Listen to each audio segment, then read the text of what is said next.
Hello everybody, welcome to this week's segment of Star Watch where we go deep into the astrology for the upcoming week. Today is January 12th. Thank you so much for being here with me, you guys. If you're new, my name is Jane. Welcome. Super happy to have you here.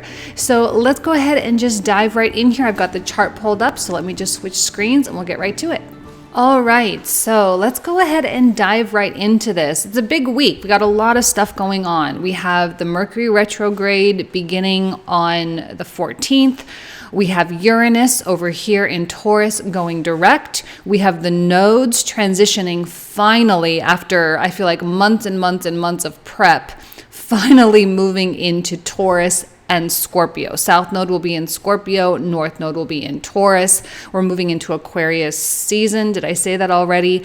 And I feel like the previous couple of weeks, I know that I kind of had to take a little bit of a break just due to holidays and then some health things. But I know I haven't really talked that much about this, but I feel like the past couple of weeks have been preparatory, and it's kind of like this feeling of getting ready for something, and you might not even really quite know exactly what it is you're getting ready for. You may have plans to do things. You may have plans to go places, plans to be with people, plans to do whatever. But at the end of the day, I don't know that your plans are really what's truly going to unfold in the macro scale. And there's just this energy that's pumping through a lot of people, and it feels like things are truly shifting. And I think that this is what happens when Saturn, right? This is the finality. Officially, Saturn is moving off of this square with Uranus. Uranus is going direct. And there's still going to be a close relationship, although not necessarily as close as it was through 2021, but there is still going to continue to be a close relationship with Saturn and Uranus because they are in squaring zodiac signs, both in fixed energies. And this is kind of like 2021 was the year where we had to recognize and acknowledge, or at least to feel uncomfortable with things that were no longer working in our life. 2021 really highlighted the discomfort, highlighted the anxiousness or the antsiness, or really wanted us to move or to make some kind of a change.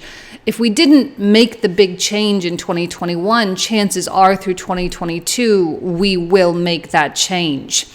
Because as Saturn continues forward, now I'm getting way ahead the way I always do. I'm sorry. I'm just looking ahead.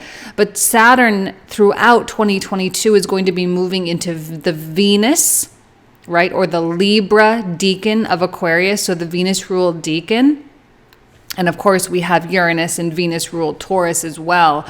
But the Venus has a physicality to it, right? Because she's a ruler of Taurus. She's a ruler of also Libra as well. But, you know, she enjoys the physicality of things. So does Saturn as well. So as Saturn progresses throughout the year, chances are we are going to be more and more compelled to actualize the things that we are wanting in our life, whether subconsciously or consciously.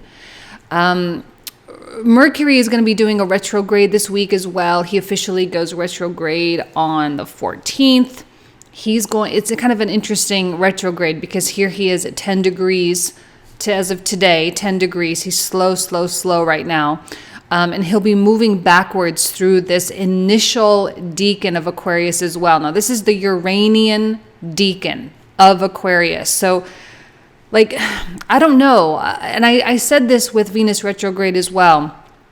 I feel like this period of time, maybe it's already happened for you, but if it hasn't happened already, it's probably yet to come. I feel like there are some very unexpected things that you are meant to learn. Whether it's someone thinking something about you, or someone feeling something about you, or someone I feel like it has a lot to do with communication because it is Mercury. So it has a lot to do with people saying things. And because Uranus is also in the Mercury ruled decan or the Virgo decan of Taurus, we got Mercury, Uranus, we've got Mercury, Uranus. So there is this connection between sudden, random, chaotic, revolutionary, unexpected events or moments or feelings with mercurial communication or more mercurial logic, like figuring things out. Light bulbs all over the place, of understanding, oh wow, like I didn't see it that way before. I didn't understand it that way before. I never made that connection. I never connected those dots ever. And now all of a sudden something is going to be coming to light. It's probably for the best, because it's an upgrade of your consciousness, because you're coming into deeper truths of the real reality and realizing that your previous version of reality was not in fact truly accurate, or it wasn't full spectrum. I mean, don't be surprised when something unexpected happens. Don't be surprised when someone says something, or something suddenly shifts, or your plans suddenly change. It's not to be surprised. It's to be accepting of those things. And it doesn't mean anything. It doesn't mean that now all of a sudden something must be done about it. It just means you have to adjust. And in the macro, with Uranus in Taurus, it's been hard to find adjustment. And with this Venus retrograde, even more so. It's been difficult to find adjustment. It's been difficult to find the balance and the peace and the connectivity and the ease and the contentment that I think we crave. But I think this was necessary. This is part of the Kala Sarpa yoga energy in which we're in. It's necessary to be a little bit out of balance, because if being out of balance means that we come into a deeper truth with something, it ultimately is going to be for the best. And I think with this full moon, right, we've got a full moon coming up here on the 17th, full moon happening at 27 degrees. Let me just fast forward this just a little bit so you can kind of see. Now, remember, you guys, I keep the sun on the ascendant for these readings, so the wheel is going to adjust around the sun placement. So 27 degrees, we have the moon here. I didn't time this perfectly. It's just day to day. So it's going to be happening at the 27th degree in the Neptune, or the Piscean decan of Cancer. Now, this is a very strong Cancerian moon because she's in rulership here. There's going to be strong emotion, especially for those of you who are highly sensitive to the motion of the moon. Some of us are not so sensitive to it. I remember taking a poll at one point on my Instagram account saying, like, how do these moons really affect you guys? Because for me personally, I tend to really only feel moon energy when it's in Scorpio, which is my natal placement, or Taurus, opposite. But some people feel it all the time. Some people have heightened sensitivity, heightened emotion, specifically Cancerians, or people who have moon natally in Cancer or Capricorn. There may be a sensitivity, and because Neptune is involved, I think it's going to be even that much more sensitive. Now, I feel that this particular full moon, because full moons are oftentimes when things are meant to actualize, right? Using the moon cycle, we have the waxing cycle for creation and the waning cycle for deconstructing or releasing. So we're meant to be actualizing or fully manifesting, or allowing something to become fully manifest during this particular full moon. However, I feel, I'm not saying you guys don't have stuff going on and that there couldn't be stuff that does actualize, and that's all very well and good, but I don't think that's really the point of this particular full moon. It's not about the getting of things. I think this is about coming into an adjustment of feeling safe in your new environment, right? Because emotional safety, emotional security is very strong with Cancerian energy.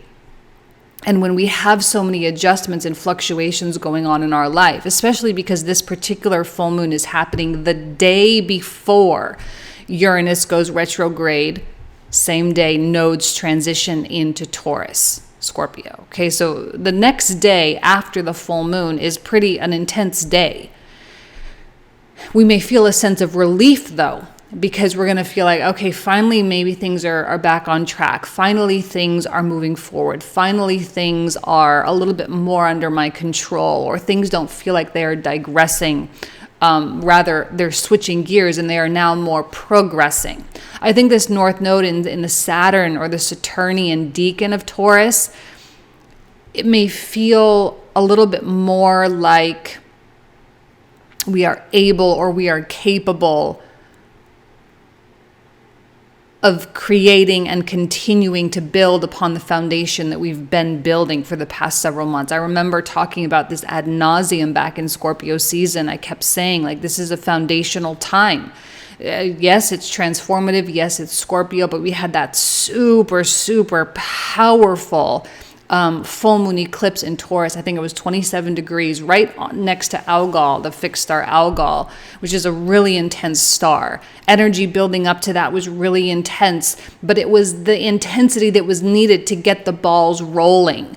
And now with the North Node in Saturn, we get to continue that. But I think it took us time. And I think it's okay for us to allow ourselves to have taken time to fully come into a period of acceptance that we have this new direction in life, that the old truly does not satisfy anymore. The old job, the old kinds of relationships, the old patterning, the old homes, the old cities, like whatever, it doesn't resonate anymore.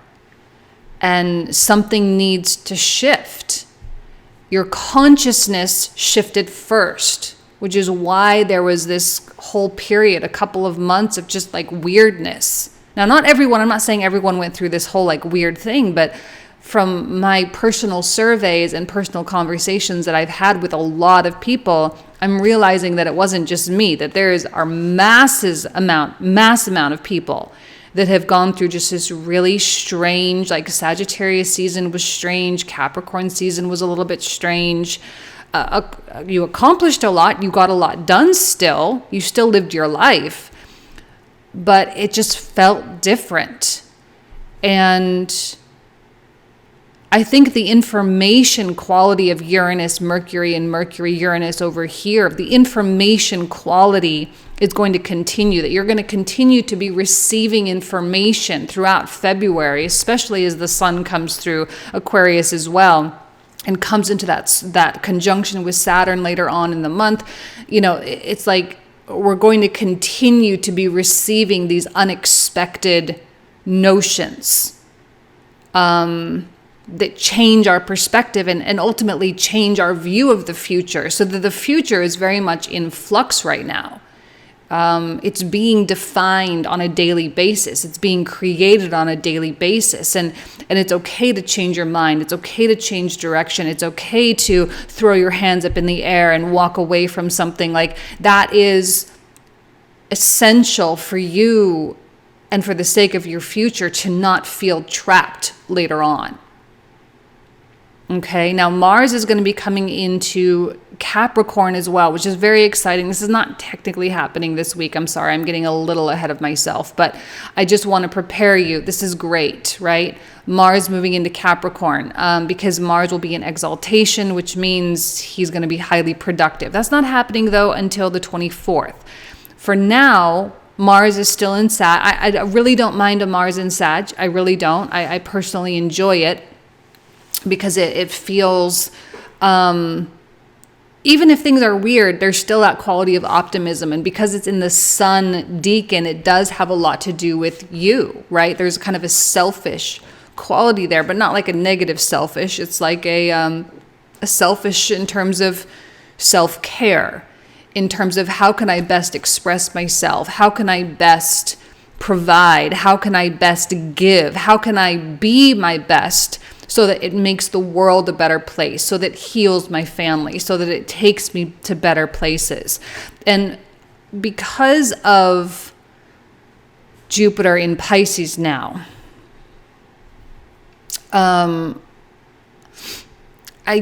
get this, and I've been talking about it for quite some time, so I'm sorry again, and I will continue over and over and over and over to continue to push on the importance of your dreams, to continue to push on the importance of your imagination, and to not limit yourself. And I think with Jupiter in Pisces and Mars in the latter degrees of Sagittarius, we get to say, like, yes, I really do want to be a billionaire. Yes, I really do want to have this amazing fairy tale love of my life. Yes, I really do want, to have that amazing car. And you can be materialistic with it. Like, it doesn't have to always be so spiritual. That's one thing I like about Sag, is it makes no qualms about being both spiritual and materialistic. It gets to be both because it doesn't really see the distinction between the two, right? Like, if you truly are a spiritual being having a human experience, as they say,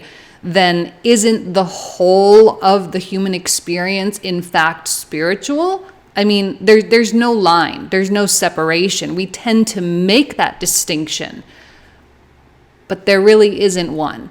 And so by looking out into the world and looking out into the options that are available within the world, materialistic or spiritual or emotional or psychological, it doesn't matter. You get to do full spectrum on all of this. Full spectrum, ask for all the materialistic things you want, and also ask for the level of happiness that you want, and ask for the peace of mind that you want, and the level of consciousness that you want. Like, ask for all of it, because there is no separation between any of it. So, and I like that Sag is really like challenging a lot of us to be like really okay with asking for the best of the best. And I think genuinely, North Node through Taurus. Now, this is going to go either way for people. On one hand, there are going to be people that are like, you know what?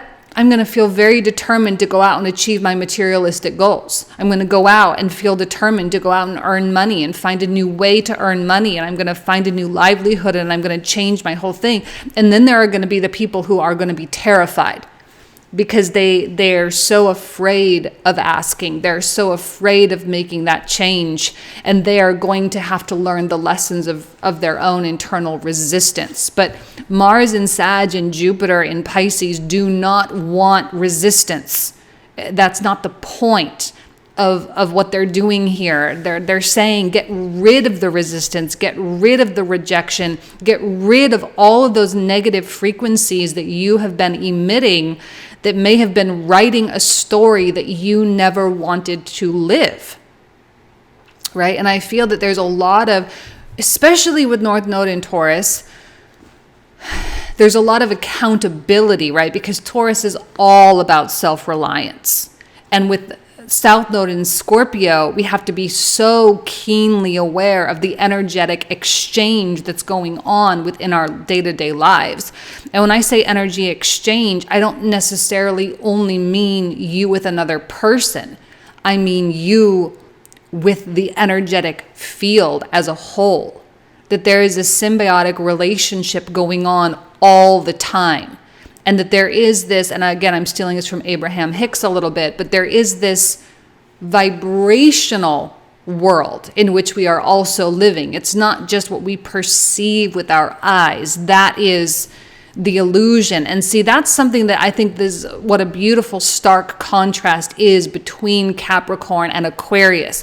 And this Mercury energy going between the two. Now remember, through 2022, we actually have 4 Mercury retrogrades. They are all happening between air and earth signs. All right, so it's at least the first 3. I don't remember about the last one. I can't remember, but it's happening between Aquarius and Capricorn, and then Gemini, Taurus, and then Libra, Virgo. So we're doing this switch thing all through 2022 between air and earth. And these are, when it comes to density, these are the furthest apart. Earth is heavy, heavy density, and air is super, super, super light. So they're like, root chakra versus heart chakra kind of energy. I mean, there's a big jump going on there. And I feel that the Mercury retrogrades in this particular behavioral pattern is giving us the opportunity to understand the realm of the air, the mental, intellectual, vibrational realm, and how it relates and creates within the earth. And how that jump is actually not as complicated as we often make it seem. So there will be, for those who are conscious, for those who want to come into deeper understandings of this stuff, you're going to develop a better relationship with your vibrational world. That's beautiful South Node in Scorpio, mature South Node in Scorpio type stuff. And the moon, because the South Node is going to be coming into the moon decan, which is the Cancerian decan first. So we have the Cancerian decan versus the Capricorn decan. So we're getting a little taste of that just the day before with this Capricorn Cancer full moon. Okay? So understanding the emotional and how that pushes forward into the physical world as well. How intrinsically connected they truly are. And this is an opportunity the next year and a half to really clean up our emotional world. And Scorpio will probably force us to look at even more stuff that we either thought we already took care of, or we already transmuted that into something, we already alchemized it, we already healed it. And Scorpio is going to go be like, are you sure? Because look at what's going on. Look at what you're creating. But the thing I like about Scorpio is it's a mature Mars quality, right? Whereas Mars over here in Aries can be very random and spontaneous and very unpredictable. Mars in Scorpio is a lot more precise. There's a quality of precision with Scorpio, which means you get to be very accurate and very very to the point and very fast as well, in terms of where the problems are, and you get to clean those up, and you get to heal those things, and you get to come into deeper understanding of those things so that it is no longer a problem. There's not a lot of confusion with Scorpio energy. Generally speaking, it's usually like, this is what it is, and this is what you get, and this is how you go, and this, it's very streamlined. And that South Node, remember about Scorpio, energetic exchange, and holding yourself accountable, Taurus, for what it is you're really putting out there and what it is you are truly creating in this material world. And Mercury doing us, I think these Mercury retrogrades, they're going to do us a lot of favors. This one especially kind of kicking it off and saying, all right, it's time to get super high consciousness with this. This is what Uranus brings. And as we make our way into Aquarius season, we're even going to be there even more. This is super high consciousness time of year. Aquarius season and Pisces season, we get to elevate above the common mind. And we get to operate from something much, much, much bigger than our day-to-day kind of mind. So there's a lot of tying up loose ends over the next couple of months. There's a lot of closing doors. There's a lot of finishing projects. I would really, really focus over the next couple of months on closing everything out. I wouldn't worry so much about all these new beginnings. We can talk about that in March and April. But between rest of January and all through February and through most of March, I highly recommend focusing only on finishing all the things that you have started, in preparation for what these nodes are really about to bring out in your life. I also am looking at this Mars in relationship with Uranus as well. Mars will be in aspect with the moon during the full moon as well. So Mars is a player, but I like this Mars placement. And I think that what he's doing is he's heating everything up a little bit. He's getting us a little bit amped up, a little bit excited, and hopefully enthusiastic about possibility, Jupiter through Pisces, about possibility, about the wonderment of the mysteries of what is yet to truly come. And not everyone, again, this Venus retrograde, a little bit sobering. So it may feel a little, some of us may feel like we're lying to ourselves a little bit. Like we're lying to ourselves in terms of, like we're trying to convince ourselves to be super optimistic, but really maybe we're just not really feeling it. You don't have to try to fake this. You're not supposed to be faking anything. But there is an opportunity to allow yourself to dream, allow yourself to envision. If there's an unhappiness in your life, envision the happiness, envision the scenario or the feelings. Really, it's more feelings oriented, using your mind to consciously generate emotion so that that emotion can then, kind of work its magic in the vibrational world. This is about kind of, conspiracy-wise, there's been a lot about mind control over the past couple of years, right, with the whole pandemic and everything. But on a micro scale, this is about individual mind control. And I don't mean controlling your mind in terms of forcing it to do certain things, but rather by consciously choosing thoughts for the sake of very specific outcomes. And some of you are naturally very good at that. You have great Mercury placements or great Saturn placements or whatever. Some are better at it than others. If you struggle with that, this is a great time to really practice and to learn how to use this as a tool for creation in your life. Jupiter in Pisces does want to really create a lot of things. As much as Pisces can be about loss and suffering and things like that, I also think that it's one of the signs that truly is capable of just really receiving and just allowing life to just sort of move through them. I'm not talking about Pisces people per se, although you might relate to that if you have Pisces in your chart.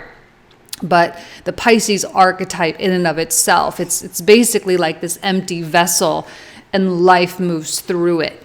And Pisces is just there and stagnant and, well, not stagnant, it's not the right word, but stationary.